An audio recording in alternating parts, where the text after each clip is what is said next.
Hello everyone. What I'm going to be talking about is the profitability in industrial hemp. What I'm not going to be covering is I'm not an agronomist, I'm not a farmer, I'm not any of those things. I'm good enough to be dangerous, but that's why I'm teaming up with people like profitproAg to be able to support that system. The key that I'm looking for, why remember my name? Who is this guy? Well, I want to show you, this is my 5-year-old daughter at one of our crops in Kentucky in 2015. That was one of the first crops in Kentucky of the year that was outside of the universities. What got me into hemp is I have a company, Original Green Distribution, that was founded in 2010. And what we do there is we provide hemp building products. That's really what got me involved in the industry is a product called Hempcrete. Our product is called Hempstone. It's a building product that we replace siding, sheeting, vapor barrier, insulation, and drywall with a hemp. The inside woody core is called hurd. And we'll be able to, I have a whole bunch of products back in the back room there. And then we mix with Graymont lime, a lime-based binder, to make that product. And that's really what got me involved in hemp. But how I found that was I know a gentleman by the name of Dr. David West. Dr. David West grew hemp in the state of Hawaii from 1999 to 2001. Developing a cultivar that would grow in Hawaii. And I asked him, I knew I couldn't get this hurd. I was working for a developer. I knew I couldn't get this hurd in America because, well, we don't grow hemp. Well, we didn't. And so he found me the hurd, and I, at that point there, I knew that I wanted to be able to get this product from American farmers because I was paying twice as much to import this material than I was for the actual product itself. So I thought, well, that'd be great if I could get this from American farmers. And he said to me something that was kind of a life-changing event. He said, Ken, if hemp were magically legal tomorrow, there's no planting seed to grow any hemp. So I saw that as an opportunity, not just an obstacle. I started gathering germplasm from around the world, buying licensing rights, so that we would be able to, when it was legal, get seed to the farmers. So I was the first person to successfully and legally import hemp seed into the underneath 7606 of the federal farm bill. Did that into the state of Kentucky through their Department of Agriculture. And that really kind of started the revitalization. Now, I wasn't the only person, trust me. There's a lot of people that are involved in this, but I am proud to be involved in that aspect of it. I've consulted and helped initiate pilot programs in multiple states. I can't call it consulting for Minnesota because I did that for free, just helping meeting with them. And I do work with state departments of agriculture in helping set up programs, advising and working with them. I work with universities in seed procurement. I work with Purdue University, the University of Kentucky, some other smaller universities, but those are the biggies. And I guess they consider me a pioneer in the new American industrial hemp industry. I obviously didn't make this because I wouldn't call myself that. The connections that I have are what help us to do what it is that we will accomplish in America here. And so it helps me be involved in all aspects of industrial hemp production. I help with the policy through some legislative friends, production from people like yourself. The placement of products, processing is really what we're focusing on right now because ultimately, if we don't have processing, we can't bring products to the market. If we can't bring products to the market, then we don't have a buyer at the end of the chain, and there's no reason to have people producing the hemp because it has to be sold to be profitable. So this year in the state of Minnesota, we will be producing for a company called Nativa. We have some of their products here, mainly the hulled hemp seeds. They're certified organic. That's really the drive of the market right now. Is the market's in natural production, and truthfully, conventional production of industrial hemp is grown organically without certification. There's no pesticides or herbicides that are being used or that are even labeled for hemp in America. So it's unfortunate that all conventional acreage that we grow couldn't be considered certified organic, but that's a whole nother story. But they are naturally produced. The thing is, though, that you have to follow the market, and the market is saying that the consumer right now trusts that little sticker that says certified organic. That's what they know is what they're after. That's really where the driving factor of the market is. Even though all natural production, what is all natural? What is it? Consumers don't really know. I mean, it has a nice ring to it, but they don't really know. Snake venom's all natural. I'm not going to put it in my body. So you have to be so we're following the market there. And when I say only good deals for my growers, I had a company out of Canada that was they were promising they wanted us to do 1,000 acres of conventional acreage in Minnesota, and I thought, well, that'd be great. My mind starts spinning about, well, that's a pretty big start. But doing due diligence on them, they were legitimate buyers, but the people that they were selling to is they wanted all of the grain that was coming from Minnesota, and we'd have to process it before it leaves. They wanted to be able to, they were selling it. The end use of where this was going, the end use of where this was going was South Korea.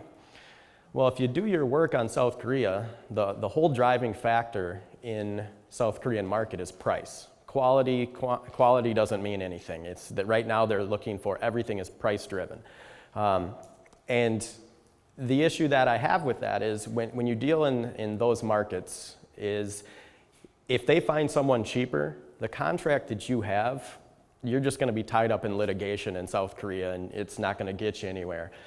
So that was a little bit too dangerous for us, and we had to step back and say, are we really ready to be growing 1,000 acres in the state of Minnesota? Are we really ready to be able to do that? Can we build our brand, what we're after, of being our focus is on quality. And that's exactly why we're working with profitproAg, because we want to provide everything that this conference has been about so far this year, or this session, is that quality, bricks, high nutritional density. Those are all things that we are after. We're not out here growing hemp just to grow hemp. We want to be known as the highest quality producers.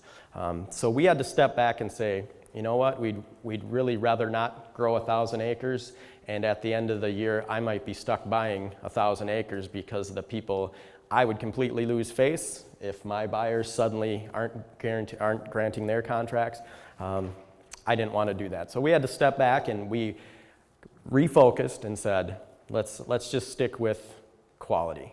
That's really, if that's what we're trying to build ourselves on, let's stick with quality. And that's, the main gist of this presentation is I think that all of the producers, you really have to focus on quality because that is where the market is going. Why hemp? Well, really it is get ahead of the game. I mean, there's more and more people are learning every day about hemp, and the market is expanding very rapidly. The versatility, right now, the total focus is on food because all of these other uses that you see, I wouldn't really call it medicine, I would call it nutraceutical.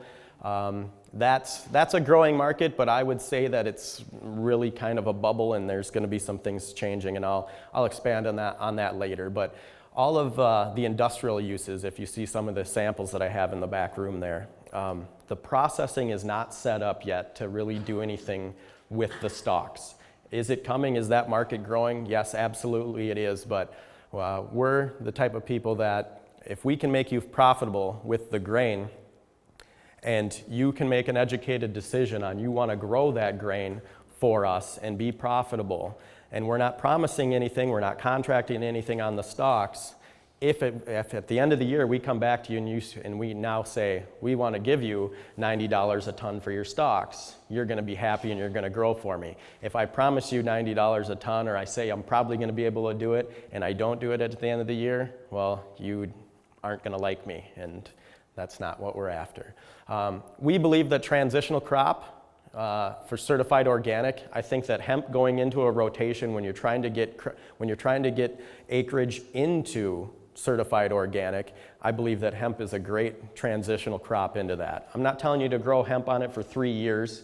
I'm just saying that it's one of the ones that you can use. Yes, Jerry? Question for you, Ken. The actual stocks that you're going to put back in the earth, is it very, very suitable for the earth? Well, we would recommend that the baling cost is pretty cheap. We'd recommend you to bale them and get them off the field. Hemp is a tough crop. That's why the industrial uses that we see here, trying to plow that back into the soil is not a good idea. It's not a good idea. We would recommend that you get them off of there. Okay. Yep. So really the limiting factor for the markets that I'll be showing later, the limiting factor right now is definitely the processing. Processing is going to be the key to the marketability of the crop. There is huge demand for hemp, and I have the numbers to prove that here, but the processing is going to be the stopgap. Right now, everyone that hears the numbers that we will show about what you're going to get paid to grow hemp, finding growers that want to grow hemp and make money growing hemp is an easy thing to do. Until you can get that crop to the markets, that demand really isn't there. So processing is definitely going to be the key. Replenishes soil. The only thing I'm going to speak about on that is that I know that it is a good nitrogen replacement for the soil. And I think that a few of the other consultants here would be able to give you more reasons on why that is. The industry definitely is still young. It's young in America is what I'm going to say. There's many places in the world that never stopped growing hemp. But in America, it definitely is still young. Right now, I believe there is 31 states that allow some form of hemp production under 7606 of the Federal Farm Bill. And that's growing. I mean, states are coming on board every month. There's more and more states. The economic advantage is over other farmers and crops if you're under contract to grow hemp. The corn and soy are kind of, everyone's doing it. There's money to be made. It's not great money, but that's one of the things. The difference between hemp and say corn and soy is if you don't have a contract to grow hemp and you grow it, you're not just going to bring it to your local elevator at the end of the year and get paid a certain amount. It's not going to happen. It's not a commodities traded grain. So right now we really focus on the grain aspect of it, and we make farmers profitable on the grain alone. And like I say, I don't want to promise stocks because I can't promise that right now, but processing is coming online to be able to do that. Jim has demand for the bedding aspect of it. So there's definitely demand there. The issue is being able to have a supply that you can bring to scale and that also is consistent. And that's really the key. The more and more that the processing comes online, the more and more that we will need producers. So processing is the key. Marketing, what we're really doing is, I think I have it in a slide coming up here, so I'll go over that at that time. To get hemp in the fields of farmers, it's not just being able to supply seed. We have that taken care of. We have the seed that farmers would need. It's more along the lines of the marketing and the processing. Sprouting deals with major customers.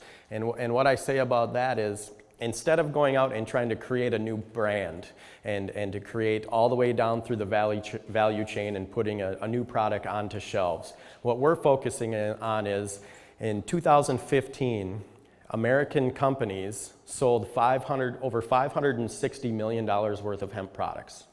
So they weren't getting them from American farmers. They weren't getting that at all from American farmers. So what my organization is trying to do is, and what we are doing is, we're going to these companies and we're saying, you're an American company selling into an American market. You should be paying American farmers to be producing that crop for you. And they say, that's great. Can you get it all the way to us the way we like it? Can we have hulled hemp hearts? Can we have the bedding materials? Can we have all of these things? Or because if all we have is producers and the processing isn't in line, there's a bottleneck there. Processing is definitely some of the very interesting technologies in the processing aspect and in the needs of hemp are, I'll just name a few of them, with the bast fiber, which is the outside fiber on the hemp stalk. I have examples in the room there. The bast fiber, they're actually seeing that it is a great graphene replacement. And if you know anything about graphene, it's about energy storage and energy transfer. It's usually made out of carbon fiber. Carbon fiber is a very expensive material, but the need for graphene is going way up with all of the Tesla cars, all of the wind turbines. These are things that need fast energy storage in their supercells and a way to exert that energy in a quick manner. They found that hemp makes a graphene replacement that is about 200 times cheaper than normal graphene. Right now, that technology is being brought through to fruition in Canada, but once that is, all of the studies are done and you can actually sell it, that's going to be a huge market. There's a lot of innovation that's happening with the hemp plant right now, and it's pretty exciting. But once again, right now we focus on where the market's at, and that is the food side of it. How big do you think the graphene market is? Right now, just depending on the market is expanding. So your big ones right now are all of your supercell people. So really what you have to look at, I can't give you a direct number, but what I can say is the industry that has a need for that material is growing exponentially, because there's a lot of electrical use, electric cars. You say something about electric cars 10 years ago and you would have got people wouldn't believe you. But now, I saw 2 Teslas on my way down here, and that's, it's pretty interesting. I don't know how big the market is. I just know that that's an example of something that is where hemp is a cheaper solution to a problem that they're having. Carbon fiber, if anyone knows anything about carbon fiber, that stuff is expensive. So the demand is growing. Like I said, in 2015, the American market for hemp products, American companies sold to the American market $593 million worth of hemp products. And that is expected to grow to $1.6 billion by 2020. A lot of this right here is into the nutraceutical market, CBD. And the thing that I'm going to say about CBD is that right now, CBD is produced in a horticulture manner, not an agriculture manner. They're taking industrial hemp, low THC, high CBD, but they're growing it in a horticulture way, like you would in a greenhouse, anything like that. The idea that we have is that CBD is found in all of your chaff. When we do seed cleaning, when we take the harvest and we clean the seed, the chaff that comes off of that, there's a lot of CBD in there. Now, we're not growing high CBD cultivars, but let's say our CBD percentage in that is 3%. Instead of growing a greenhouse full of 30% CBD, if I have a few thousand acres and I clean all of that grain, and now I extract from that grain, I can have a lot more volume of CBD than they are in the horticulture way. And that's really the way I see the market going. I see CBD that should be a supplement rather than something that a 200 milliliter vial is going to run you $120. I don't think it should be that way, and I think it doesn't have to be that way. And I think that's the way that the market will go. So right now, the market trend is definitely we started hearing rumblings of this about 4 years ago in Canada. The rumblings were that the organic market was going to explode, conventional market was going to go down. Not everyone was on board with that. it's reality now, and the swing is growing further and further. The swing towards organic in the all-natural market is, and the good thing is that it's a consumer demand is driving that market. The consumer demand for the healthy crop, the healthy input, is really driving that market. And what we're after is, right now, what we are contracting farmers at is $1.17 a pound for organic, down to $1.07. What that would be is anything that sits above an 18 round, you're going to get $1.17 for. Your mids that are at a 5.5 over 64 square you're going to get $1.07 at. Anything besides that, you're going to get the birdseed market for, which is roughly about 30 cents a pound, because it can't be used in the products that we are making. And conventional prices are at, right now, between 52 and 56 cents per pound from real buyers. Someone that will contract you and make sure, and the check's going to cash at the end of the year, that's what the big buyers are, that's the price point that they need to be at. When we were looking at a little over 1,000 acres, they tried hammering us down because they were getting hammered down to about 49 cents a pound. And that's where I just said, I'm not going to have farmers go out and be growing at that low of a rate. It's not a way to start an industry. Go ahead, Jerry. Question for you. What do you yield what's the average yield for hemp per acre? I can't pinpoint organic in Minnesota because it hasn't been done, but I can tell you that with an educated guess, you're going to be at the 1,000 pounds of the $1.17 and probably about 200 pounds of the $1.07 rate. So you're going to be yielding a profitable grain at about 1,200 pounds per acre. Okay. Yep, irrigated. Yep. Irrigated. Yep, irrigated. Yep. Well, for your yield to be that high. For your yield to be that high. Yep. Yep. Go ahead. I thought you had. Sorry, John. I thought you had. Sorry about that. And we definitely have seen higher, but I would rather, because when we contract whole crop. I'm not gonna contract at, I get 800 pounds and then anything above that I get first right. If I contract the acreage, I buy the acreage. So it's really, at this point, it's up to us to make our calculations right. And we usually contract over just in case, because our buyers, we'd rather have to sit on grain than not be able to fulfill the purchase orders that we have. You do that one time to these buyers and you're never going to deal with them again. So, we contract whole acreage.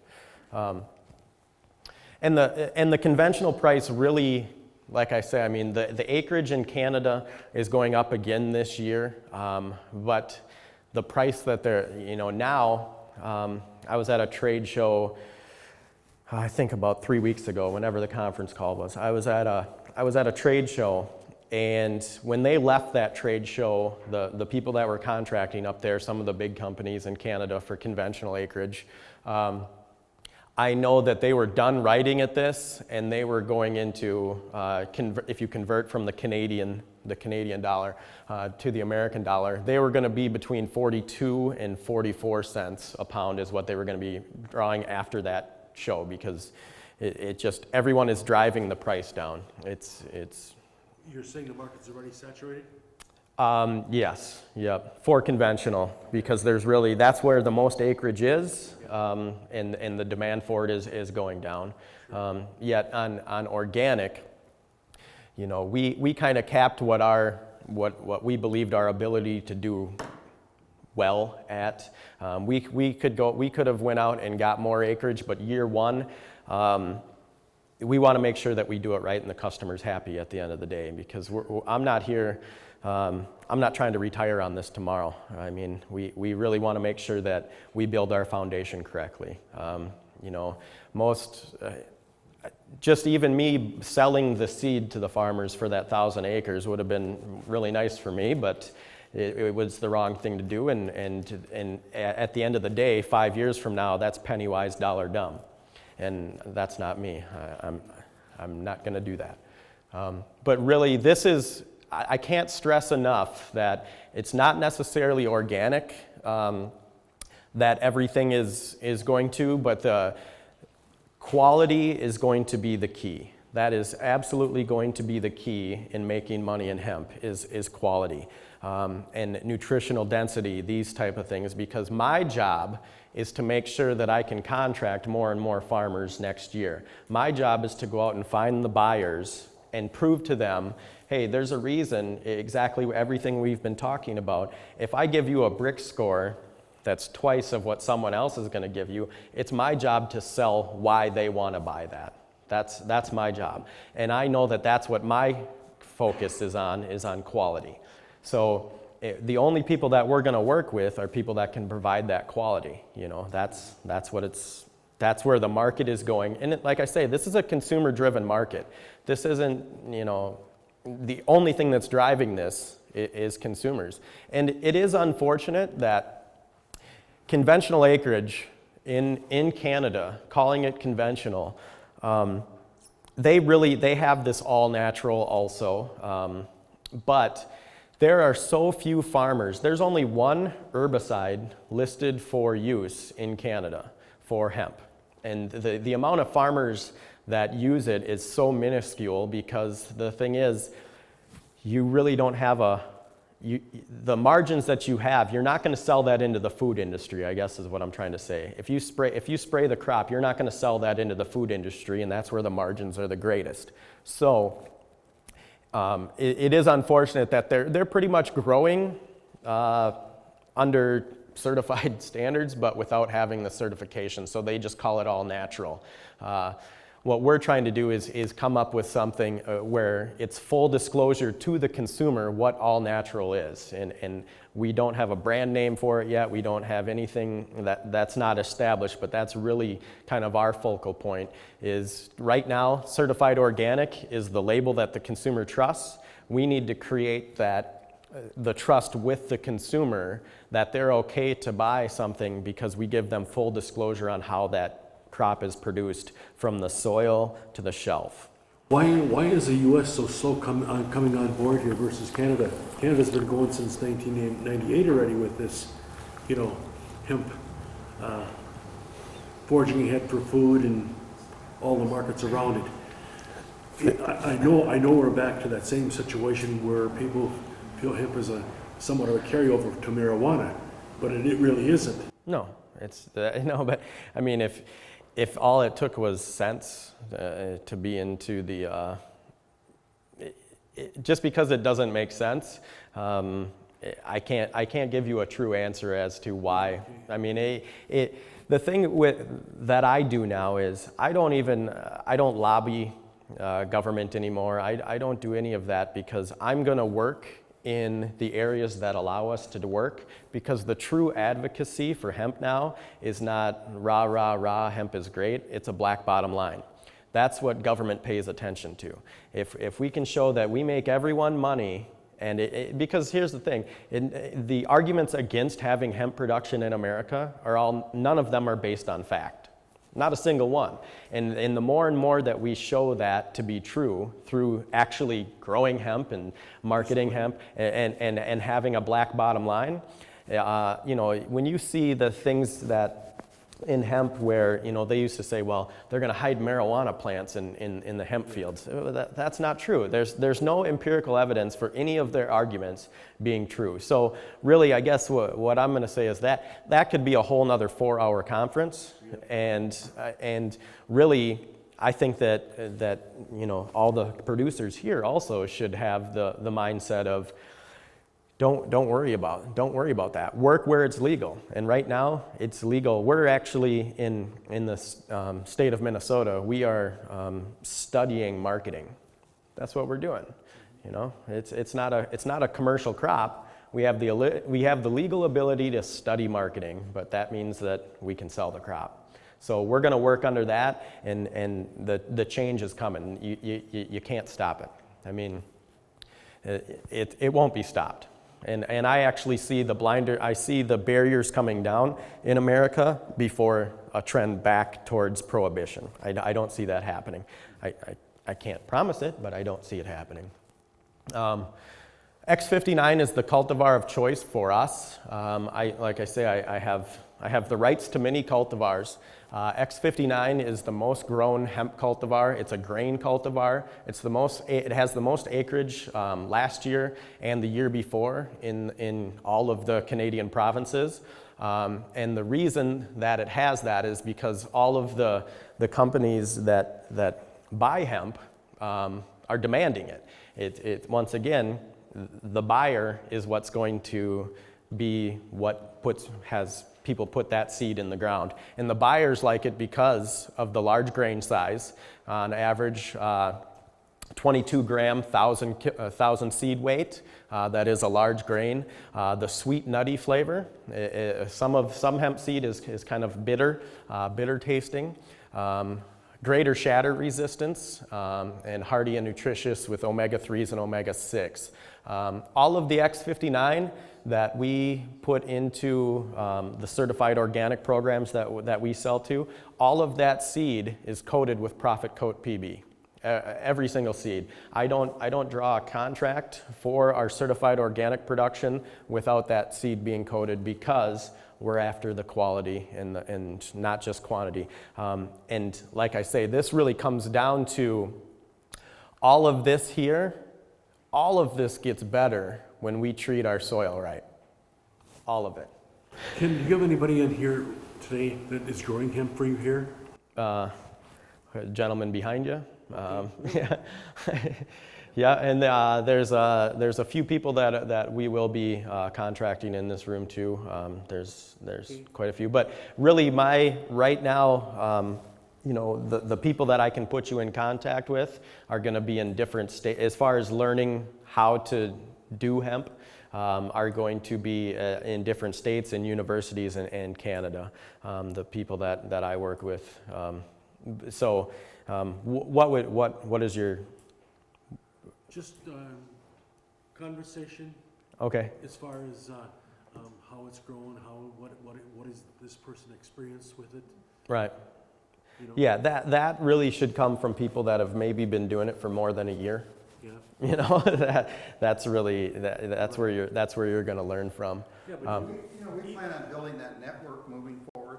Oh, absolutely. But I mean, right now, this is really the foundation.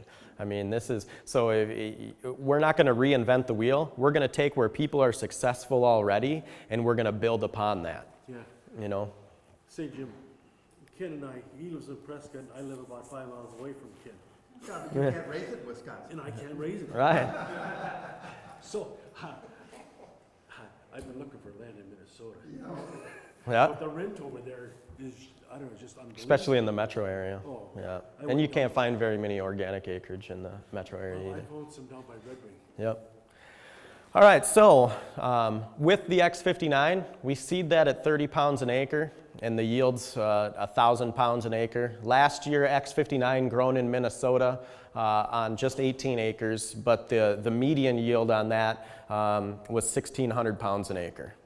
And that was non-irrigated, but I also have to say that we had great weather where we were at. I mean, we had great weather. Yes, sir. What's the cost of the seed? I mean, what's it cost you per acre? You're putting 30 pounds.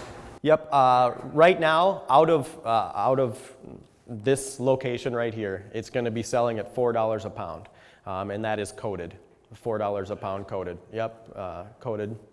Yep. $4 a pound out of Albert Lee here. Yep. So you're looking at $120 an acre. Yep. So basically,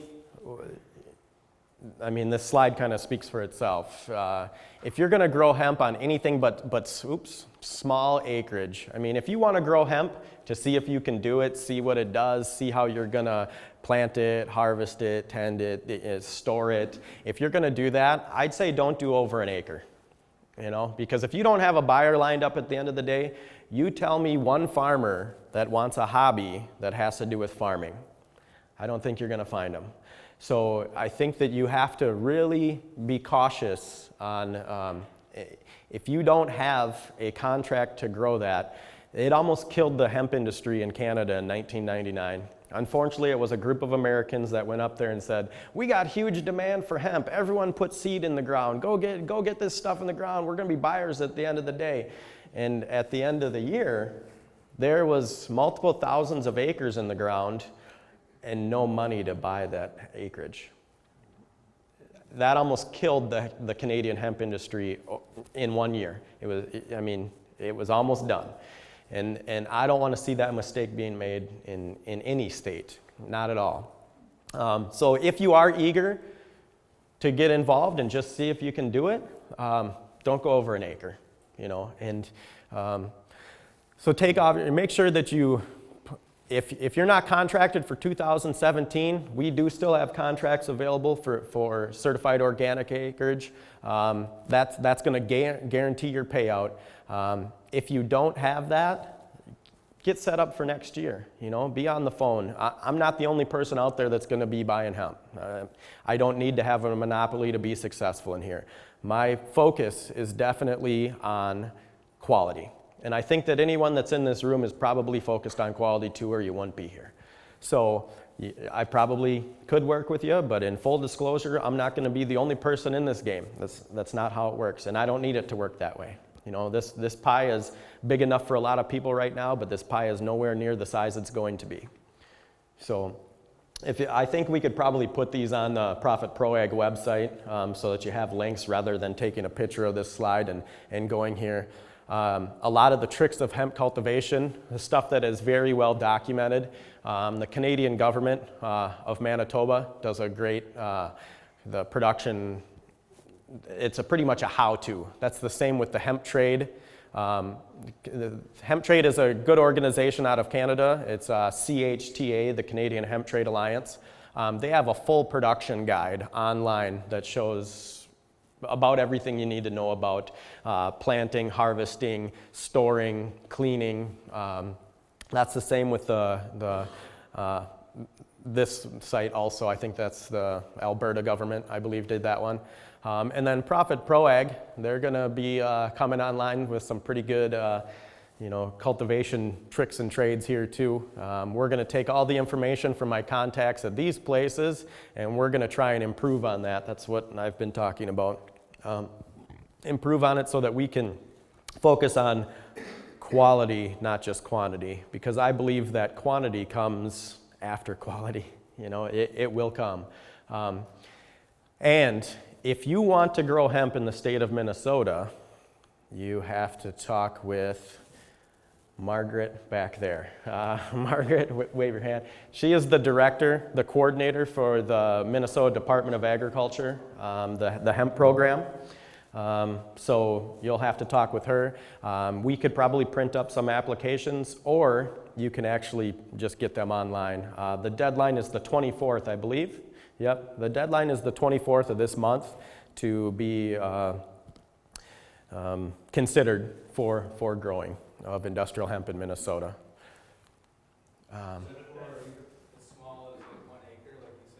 Absolutely. You put a single seed in the ground, you need to be licensed through the Department of Agriculture.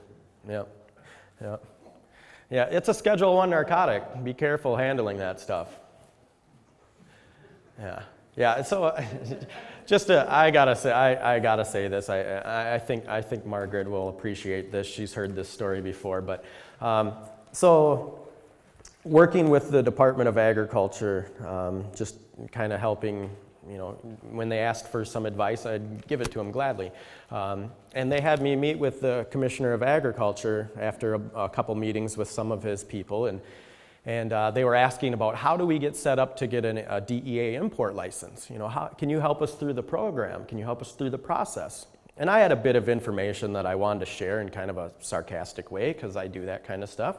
And they asked me, can you do that for us? And I said, yeah, no problem. But, you guys are growing marijuana in the state of Minnesota through the Department of Health. That's marijuana. We're talking about industrial hemp. You're growing marijuana. Couldn't you have the Department of Health maybe guide you through how to get a permit? I knew they didn't have a permit. Minnesota Department of Health doesn't have a permit, and they're having 2 organizations grow marijuana in the state of Minnesota without a permit. I knew they didn't, so I looked at Commissioner Frederickson and I said, you should probably just, they probably are better suited than I am for that, And Tony Cordelay kind of did the, like one of these, like he knew what was coming. It's gonna be a long day. And I said, what's the matter, Tony? And he said, well, the Department of Health doesn't have a permit. You got to be kidding me. And that's exactly what Dave Frederickson said, only a few more choice words. And he could not believe that. But the funny part of that story is that you have to get seed from somewhere or clones from somewhere. No matter what the plant is, it has to come from somewhere. So what they actually use for how they got seeds or plants to start their Minnesota Medicinal Health Program, it kind of has to do with the story of Jesus, because they claim immaculate conception. Let that sink in for a while. So we have the Minnesota Department of Agriculture. Have you received the permit yet? The import permit? Yeah, well, we've just renewed it. Okay, so it is renewed? Okay, yep. So the Minnesota Department of Agriculture has a import permit, a Schedule I narcotics import permit, to import planting seed for Minnesota farmers. Minnesota Department of Health does not have a permit, and they're growing marijuana. So that's welcome to my world.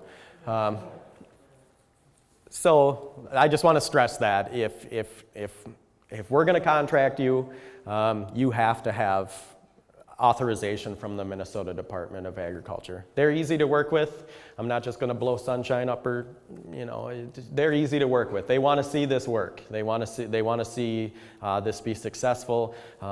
They've been nothing but good to work with, and they are very. It's very good for them to have Margaret come on board. She's doing a great job.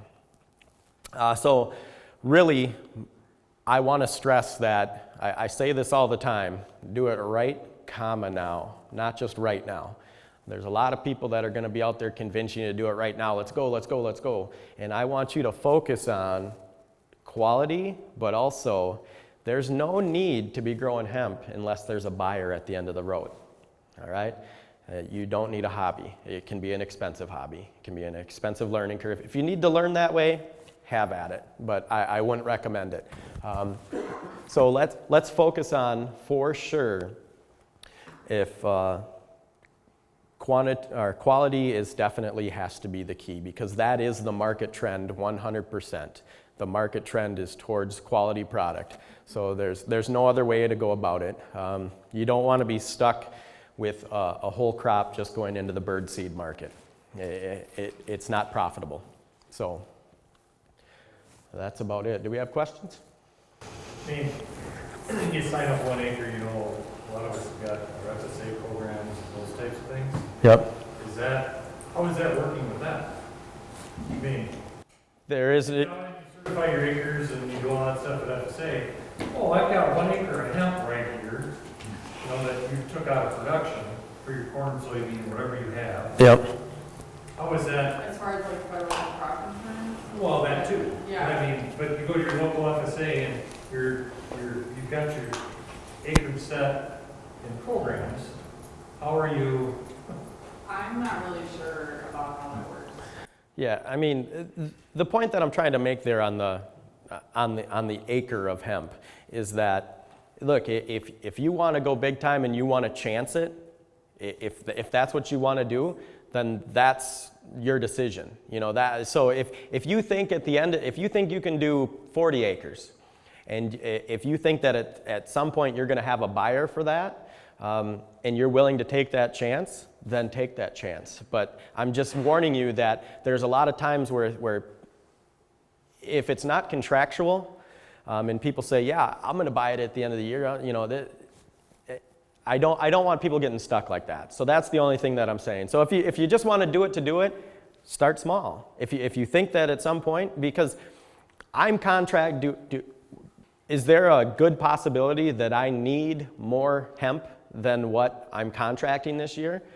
Well, depending on how fast we can bring our processing online, then I could have a huge demand that I can't fulfill. But right now, contractually, what I have is the only thing that I'm contracting. So what I have purchase orders for, I need to fill those for sure. Is there a possibility I'm going to need more hemp than everyone in this room could?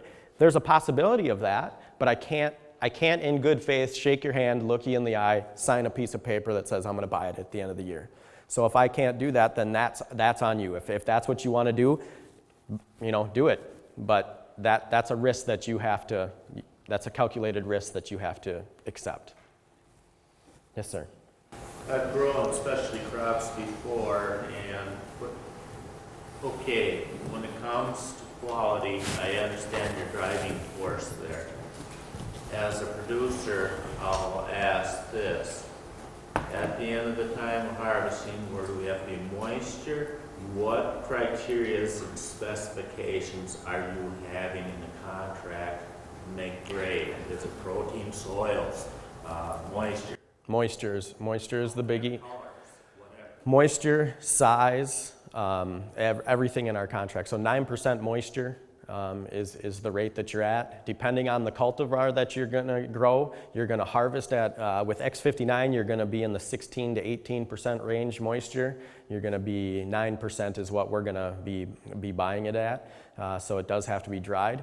And then, like I say, I mean, we're doing anything 18 round and above is our premium grade.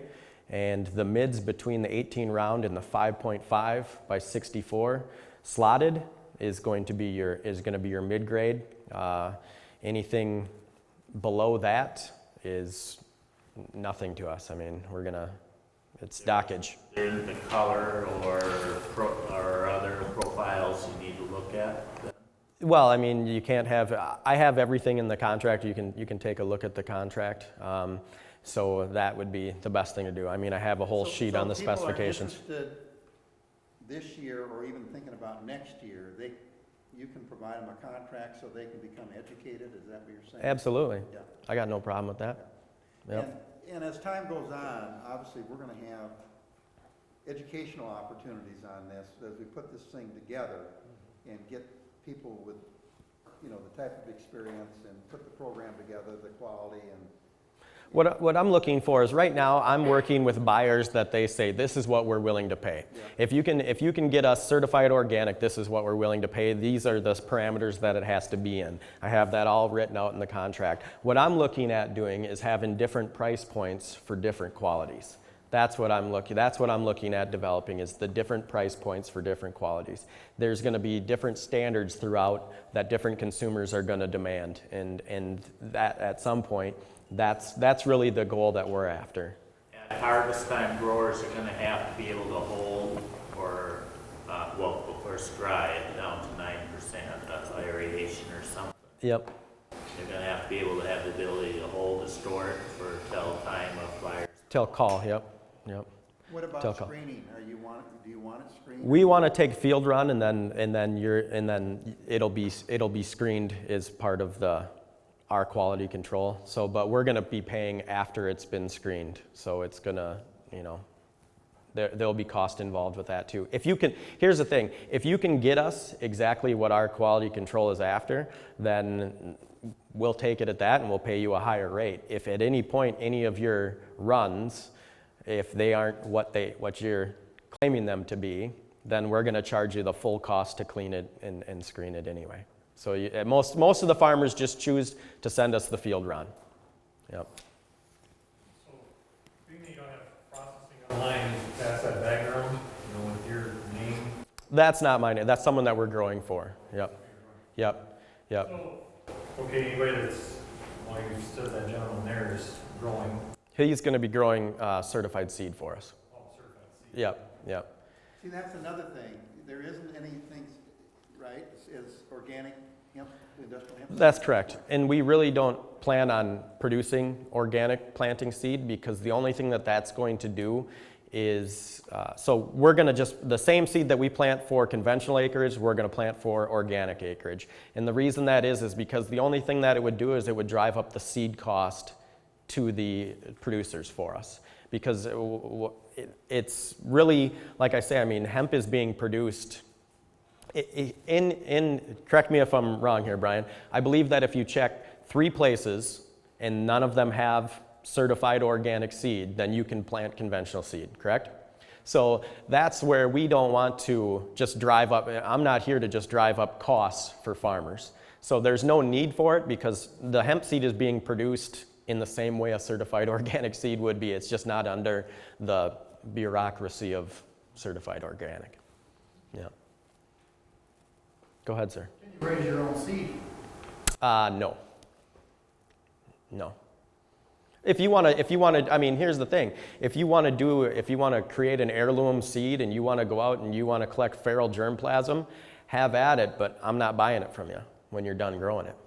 And also, like, if you buy certified seed from me and you plant it, that's for production. I'm going to be buying that back from you. If you plant certified seed after you've grown it out, the progeny of that certified seed is not certified seed. And in the state of Minnesota, you are mandated to grow certified seed, and in industrial hemp, there's no farmer-saved seed right now of industrial hemp because it's under the pilot program. It's not in commercial farming in Minnesota. Yeah. And it's really not a Monsanto thing. I don't want people to think that like this is the evil empire of seed. It's about consistency of your crop. Because if you suddenly grow the seed that you grew from certified seed, that's gone through a breeding program to create uniformity as best we can in that crop. So if at the following year you suddenly have crop that is, some of it's 3 feet tall, some of it's 7 feet tall, you're going to have variation that you're not going to want to deal with in harvest time. So, why would you do that? I guess, most farmers want to buy something that they can trust. They put it in the ground, it comes up as advertised. And saving seed. Hemp is really a crop that kind of goes soup to nuts. If you plant the progeny of certified seed, you're not going to get a very good looking crop. It's like corn. I'm not a corn farmer, I don't know. Are you going to have people growing certified seed for you? Yes. Okay. Yep, and so what we pay for certified seed production, we pay $1.25 a pound if you bring it in through to certified status. Yep, so we'll sell you registered seed at $4.50 a pound. They call it foundation seed? Nope, so you're going to have breeder seed, foundation seed, registered seed, Okay. and then certified seed. Okay. Yep. So we'll sell you registered seed at $4.50 a pound, Okay. and then we're going to buy that crop back from you at $1.25 a pound. Okay. And the $1.25 a pound is obviously above the 18 round. Yeah. Okay. The rest of it is just, it's pretty much grain at that time. And we'll give you grain prices for that. I would say too, another complicating factor is the THC levels. Oh, when you talk about replanting seed? Yeah. Mm-hmm. So, that would be a major need to just have control over certified varieties, make sure because I don't think people understand that the THC levels have to be consistent and below that 0.3% threshold. And we actually Right. test that.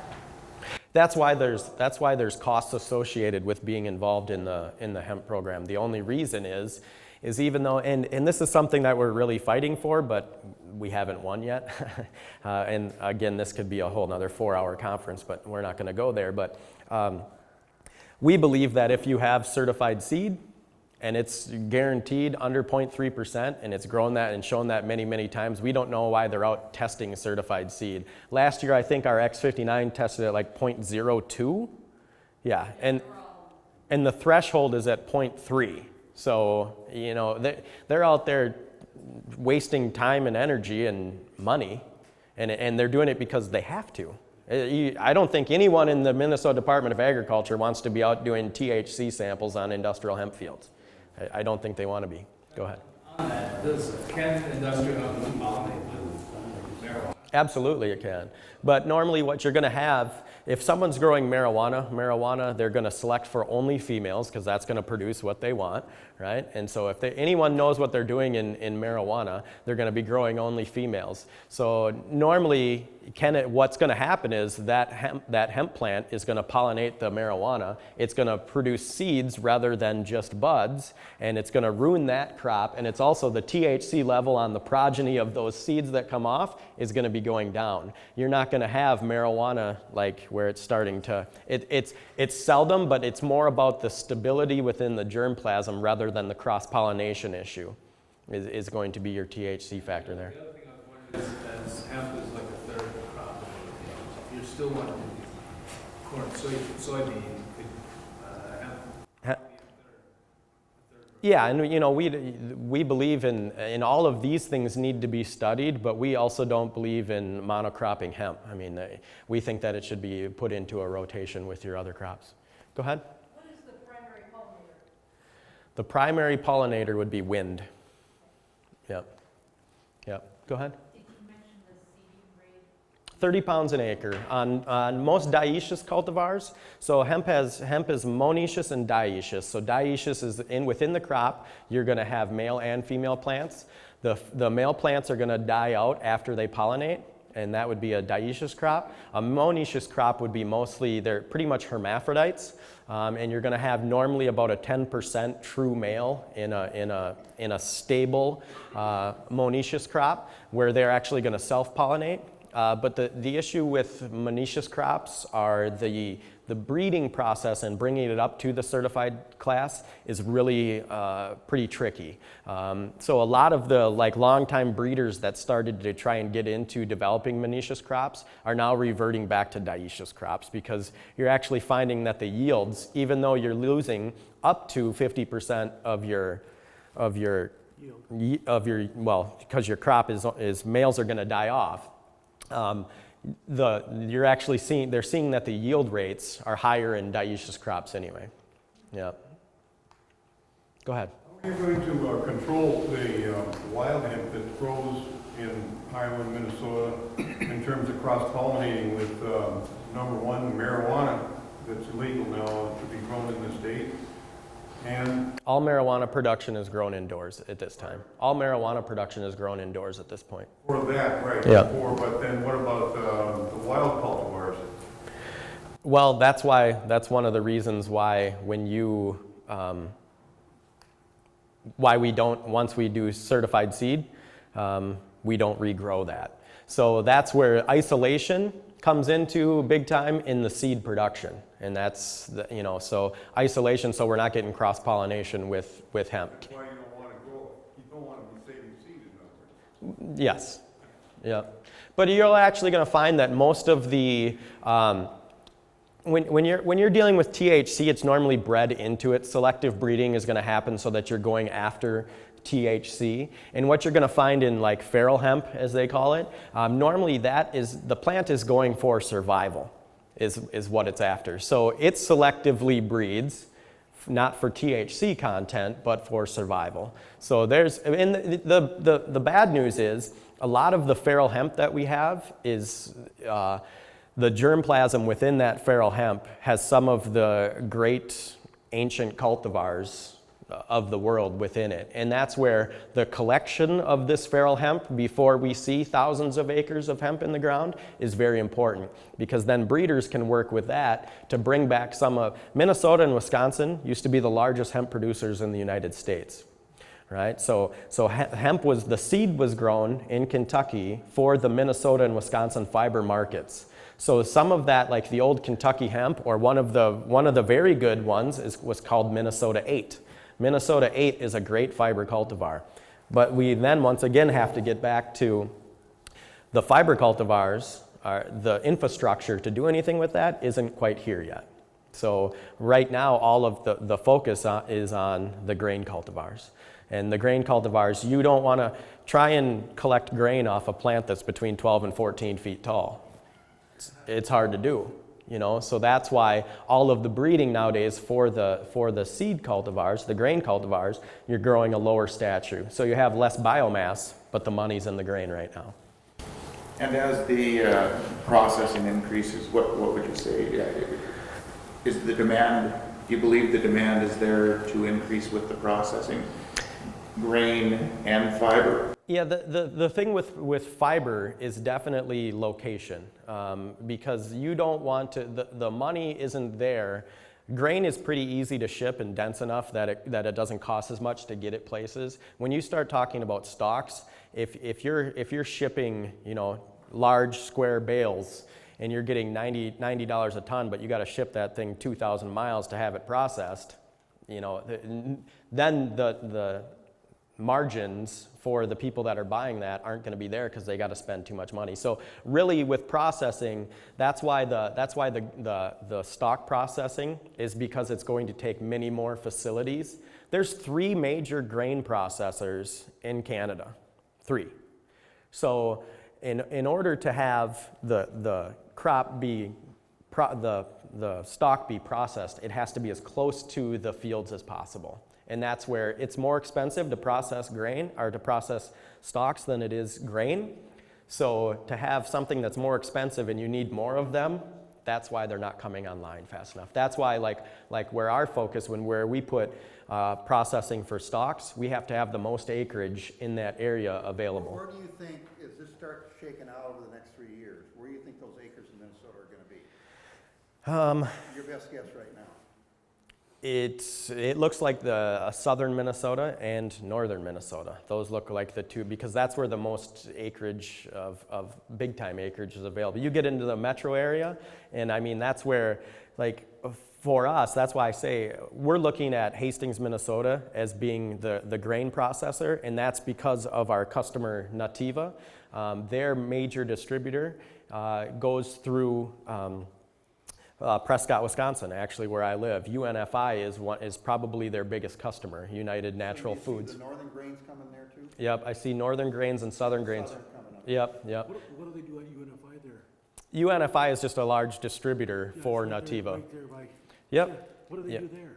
Well, they're a distributor Just of like natural foods. Okay. So they do probably they do about 10,000 units a month Oh, really? of Nativa. Yep. Okay. Yep.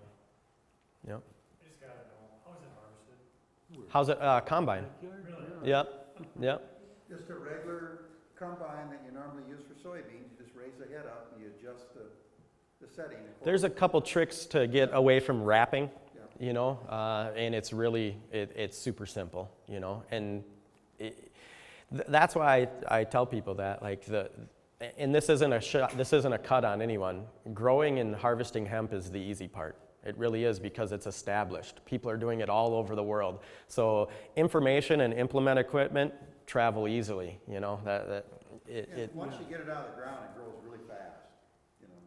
once you get it in the ground, yep. Get it out of the, it gets out of the ground. Oh yeah, yep. Yeah, and no weed problem at all, much. Shades fast. Well, it depends on, you know, last year we run into issues, and we have, late planting. Okay. And that's why we're trying to do certified seed production in each state, because when you gotta wait for the Minnesota Department of Agriculture to get their permit, right? And then once they get it, when I send up my order to Canada, I gotta wait 30 days for Health Canada to then turn around and give us an export permit. And then last year we got tied up at the border for over a week because suddenly 2 of the major shippers said, we can't be bringing cannabis into America. And we're like, we have all of the DEA, this isn't our first rodeo, we have all of our, you know, documents, we have everything put together, and suddenly they made a corporate decision that they weren't gonna transport it into America. Okay. My goodness, you know, it's ridiculous. So that's one of the issues. Go ahead.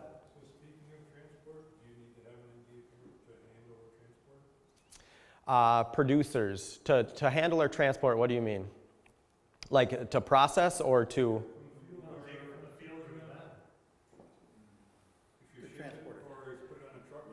No. Because here's the thing: once you're involved in the pilot program, you're underneath their license. But and another thing to remember is, like, especially stocks or anything like that, the only thing that we can't cross state lines with is live grain without a permit. Otherwise, everything else can go across. When I process it, I can ship it even if a state doesn't have a hemp program. I can ship it in there. Nothing about the plant is illegal except for the live grain. That's the only thing that's illegal. What do you do with after you get the grain and run it through a harvester, what do you do with the rest? We, Because it grows pretty tall. yeah, we want it to be square baled. And some people say, oh, you shouldn't be square baling it, but you should round bale it. But we're not after the textile grade fiber. But you should get it off the field and square bale it. And again, Yeah. Normally what they like, I think what they like done is to, once you take it off, then you swap it and let it, field rat. there's a term, what is it? Field rat. Field wrap for about 2 weeks to a month, depending on fall weather. Let it basically start breaking down a little bit. We don't need that. So once again, this is where it comes down to. You're gonna bale it right away? Yep, right, because I'm not after textile grade bast fiber. I'm not after that. I don't need it the way that we're going to handle it. And this is why I say I'm not contracting stocks right now. I can't do it. I can't make a commitment to you. So you have to make an informed decision if you're willing to make money on the grain and deal with the stocks. Do I hope that I can buy that from you? Yep, but I can't contract that right now. Do I think that I'm going to need it? Absolutely, but I can't contract that right now. Just chop it up with a brush chopper or something like that and let it go back on the field? You don't want to put it back on the field in mass quantities because It doesn't break down very well. hemp's a tough crop. That's why it's used for all. Even running through your chopper on the back of your combine, I mean, all our bean stalks, we get down to an inch. Yeah. I mean, even at that type of mass coming out of stalk from hemp, it's still not recommended. Well, You know, the thing is, hemp has, I looked it up, it's got a carbon to nitrogen ratio of about 1 to 50. yep. So it's very similar to flax. And corn stalks are about that, about 50, 60. Wheat is straw. Can you just throw it back on the ground when you chop it up? Yes, you And can. I think if you went in there with some kind of a residue decomposer. A stock chopper, a regular stock chopper. Well, yes. Can you do that? Yeah. If you tried to leave whole stalks on there, that's going to be a pain, and that's going to be a pain. But the thing is I can't contract it. I can't contract it, but I'm probably going to want it. So I can't contract it now. So you have to make the decision if it's worth the expense to bale it on the fact that I might buy it, or if you just want to chop it up. But by harvest, we're gonna have a pretty good idea, don't you think? Yeah, but right now I'm trying to get people to make a decision, you know. Worst case scenario, how long can we store the bales uncovered? I've seen bales in uncovered in Canada over 9 years old, and when I got past the first 6 inches, it was fine. So it's a savings account. Yeah, you can look at it that way. Jim, what is? Yeah, you could actually wrap it too, you know what I mean? Would you want it wrapped No. airtight? No. Okay. Jim, what's the NP and K I'd be removing if I baled it and took it off? You take round bales off corn stalks, you're removing that silver, you're losing NP and K. By doing that, what are you losing? I would say it'd be very similar to corn stalks, probably. Okay. Yeah. Oh, there isn't there? But that's the argument to what we're putting in the ground, building ground versus taking fodder off. There is a value to it, so is it worth the value of taking off versus what we're getting paid? It's a very good point. That's a very good point. You know, we preach one side, and then we talk about this value on the other side and taking it away from the soil. So Well, the nitrogen replacement is also going to come from the root and also the chaff that comes off. So when you're harvesting the seed, the chaff that comes off, that is going to be part of the nitrogen replacement in the crop. Following the guys in North Dakota who grew it, small acreages last year, it was pretty apparent that it was impossible to work it into the ground with any tillage equipment that exists right now. And were they leaving it whole stock They or? were rolling it flat and burning it. So I would much rather swap it and sit on bales than do that. Yeah, is it probably even better baling yard than burning it, wasn't it, from the earth, wasn't it? Yeah, I guess it burnt hot and fast, but. Yeah. That's when you go up to Canada. When I go up to Canada in spring, it's And I think the mentality of the market on, the natural side of things and the ropes and textiles and Henry Ford back in the, I don't know when it was, the 40s, late 40s, built a complete car out of hemp, and he fueled it with hemp oil. And I think once this industry starts developing, the all-natural, I think consumer market is going to really drive this. Plus, you know, our flax bedding is going crazy, and I think there's going to be a good market there.